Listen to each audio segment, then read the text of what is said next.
तो जो सूक्ष्म वेद है उसके अंदर कंप्लीट कोरस है, तो वो कंप्लीट कोरस दास, और वो सूक्ष्म वेद यानी तत्व ज्ञान गीता अध्याय नंबर 4 के श्लोक नंबर 32 में, गीता अध्याय नंबर 4 के श्लोक नंबर 34 में गीता ज्ञानदाता ब्रह्म खुद कह रहा है कि जो आध्यात्मिक जो धार्मिक यज्ञ हैं, यज्ञ माने धार्मिक अनुष्ठान, इनकी जानकारी ब्रह्मणे मुखे, ब्रह्मणे मुखे का अर्थ है भगवान स्वयं अपने मुख कमल से जो वाणी बोलता है उसमें विस्तार के साथ कह गए।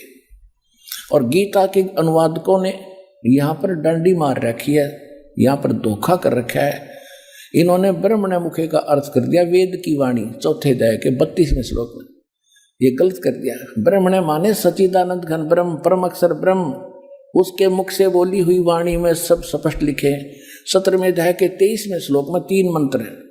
ओम तत्सत इति निर्देश है ब्रह्मणे त्रिविध समर्थ है। वहां इन्होंने ठीक अनुवाद कर दिया, वहां लिखा है कि ओम तत्सत, यह वो सच्चिदानंद घन ब्रह्म का, ब्रह्मणे माने सच्चिदानंद घन ब्रह्म किया है, सही किया है। उसके पाने का केवल ये 3 मंत्र का जाप है, नथिंग एल्स। इसी का फाइनल निर्देश है, डायरेक्शन है और कुछ नहीं।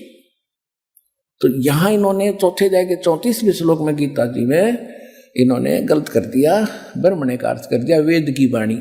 मूर्ख कहेंगे। देखिए राजा का अर्थ कोई वेद कर सकता है, संविधान कर सकता है?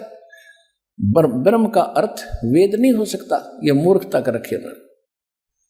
ब्रह्म तो एक राजा है, भगवान है, और वेद उसका संविधान है। राजा का कहीं अर्थ हो, राजा लिखा उसका वेद कोई संविधान अर्थ करके सेंटेंस और अनुवाद करता तो मूर्ख आदमी है।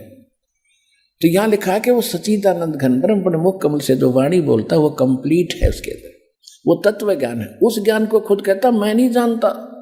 किसी तत्वदर्शी संत से जाकर पूछो, उनको दंडवत प्रणाम करने से, कपट छोड़कर निष्कपट भाव से प्रसन्न करने से वो तत्वदर्शी संत तुझे उस तत्व ज्ञान का उपदेश करेंगे।